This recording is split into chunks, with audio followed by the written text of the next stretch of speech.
ನಮಸ್ಕಾರ ಎಲ್ಲರಿಗೂ, welcome back to Ani food. ನಾನಿವತ್ತು ತುಂಬಾ ಟೇಸ್ಟಿಯಾಗಿರುವ ಮತ್ತು ಹೋಟೆಲ್ ಸ್ಟೈಲ್ನಲ್ಲಿ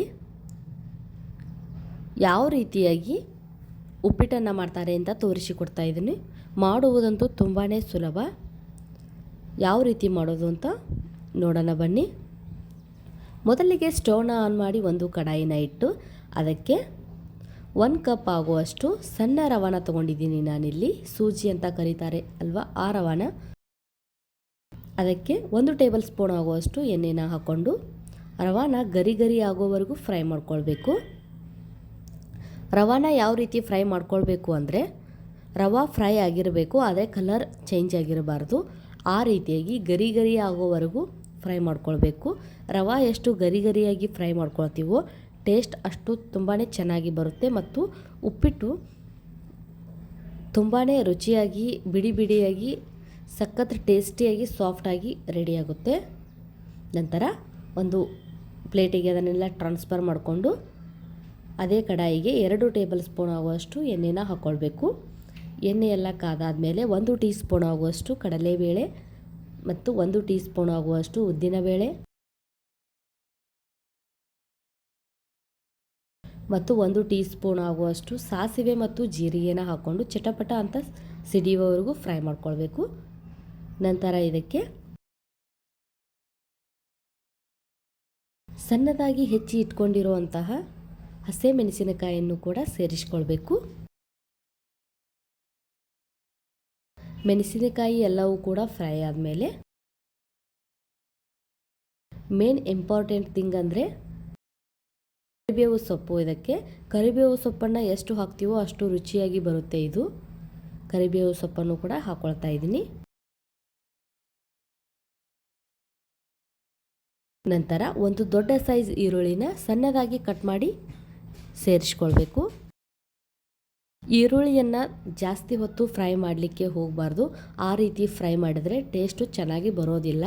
ಸ್ವಲ್ಪನೇ ಫ್ರೈ ಮಾಡ್ಕೊಳ್ಬೇಕು. ಫ್ರೈ ಮಾಡ್ಕೊಂಡದ್ದಾದಮೇಲೆ ಸಣ್ಣದಾಗಿ ಹೆಚ್ಚಿ ಇಟ್ಕೊಂಡಿರುವಂತಹ ಟೊಮೆಟೊನೂ ಕೂಡ ಸೇರಿಸ್ಕೊಳ್ತಾ ಇದ್ದೀನಿ. ಇವಾಗ ಟೊಮೆಟೊ ಸಾಫ್ಟ್ ಆಗೋವರೆಗೂ ಫ್ರೈ ಮಾಡಿದರೆ ಸಾಕು. ನಂತರ ರುಚಿಗೆ ತಕ್ಕಷ್ಟು ಉಪ್ಪು. ಇದಕ್ಕೆ ಇಂಪಾರ್ಟೆಂಟ್ ಥಿಂಗ್ ಅಂದರೆ ಸಕ್ಕರೆ. 1 ಟೇಬಲ್ ಸ್ಪೂನ್ ಆಗುವಷ್ಟು ಸಕ್ಕರೆನ ಸೇರಿಸ್ಕೊಳ್ಬೇಕು. ಸಕ್ಕರೆ ಇಷ್ಟ ಇಲ್ಲ ಅನ್ನೋರು ಬೆಲ್ಲ ಕೂಡ ಸೇರಿಸ್ಕೊಳ್ಬಹುದು. ನಾನಿಲ್ಲಿ ಹೋಟೆಲ್ ಸ್ಟೈಲಲ್ಲಿ ಮಾಡೋದ್ರಿಂದ ಸಕ್ಕರೆನ ಸೇರಿಸ್ಕೊಳ್ತಾ ಇದ್ದೀನಿ. ಇದನ್ನು ಎಲ್ಲನೂ ಕೂಡ ಚೆನ್ನಾಗಿ ಮಿಕ್ಸ್ ಮಾಡ್ಕೊಳ್ಬೇಕು. ನಂತರ 1 ಕಪ್ ಆಗುವಷ್ಟು ರವೆಗೆ ನಾನಿಲ್ಲಿ 4 ಕಪ್ ಆಗುವಷ್ಟು ನೀರನ್ನು ಸೇರಿಸ್ಕೊಳ್ತಾ ಇದ್ದೀನಿ. ನಾನಿಲ್ಲಿ ಹೇಳಿರೋ ಅಳತೆಯಲ್ಲಿ ಟ್ರೈ ಮಾಡಿ ನೀವು ಕೂಡ. ತುಂಬಾ ಟೇಸ್ಟಿಯಾಗಿ ಮತ್ತು ಸಾಫ್ಟಾಗಿ ಬರುತ್ತೆ. ಬಾಯಲ್ಲಿ ಇಟ್ಟರೆ ಕರಗಬೇಕು, ಆ ರೀತಿಯಾಗಿ ಉಪ್ಪಿಟ್ಟು ರೆಡಿಯಾಗುತ್ತೆ. 4 ಕಪ್ ಆಗುವಷ್ಟು ನೀರನ್ನು ಹಾಕೊಂಡ್ಮೇಲೆ ನೀರು ಕುದಿ ಬರೋವರೆಗೂ 3 ನಿಮಿಷ ಆದಮೇಲೆ ಈ ರೀತಿಯಾಗಿ ಕುದಿ ಬರ್ತಾ ಇದೆ. ಇದಕ್ಕೆ ನಾವು ಆವಾಗಲೇ ಫ್ರೈ ಮಾಡಿ ಇಟ್ಕೊಂಡಿರುವಂತಹ 1 ಕಪ್ ಆಗುವಷ್ಟು ರವಾನ ಸೇರಿಸ್ಕೊಳ್ಬೇಕು.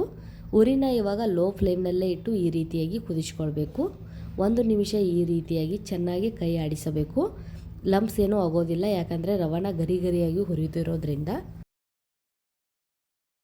ನಂತರ 2 ನಿಮಿಷ ಆದಮೇಲೆ ಈ ರೀತಿಯಾಗಿ ಆಗುತ್ತೆ. ಇದಕ್ಕೆ ಇವಾಗ ಲಿಡ್ಡನ್ನು ಕ್ಲೋಸ್ ಮಾಡಿ ಸಣ್ಣದಾಗಿ ಹೆಚ್ಚಿ ಇಟ್ಕೊಂಡಿರುವಂತಹ ಕೊತ್ತಂಬರಿ ಸೊಪ್ಪನ್ನು ಕೂಡ ಸೇರಿಸ್ಕೊಳ್ಬೇಕು.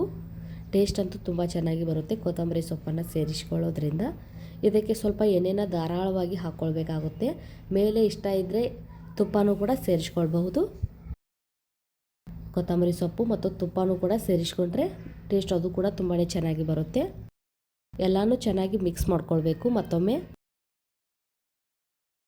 ಮಿಕ್ಸ್ ಮಾಡ್ಕೊಂಡಾದ್ಮೇಲೆ ಲಿಡ್ಡನ್ನು ಕ್ಲೋಸ್ ಮಾಡಿದ್ರೆ ರುಚಿಯಾದ ಹೋಟೆಲ್ ಸ್ಟೈಲ್ನಲ್ಲಿ ಉಪ್ಪಿಟ್ಟು ರೆಡಿ.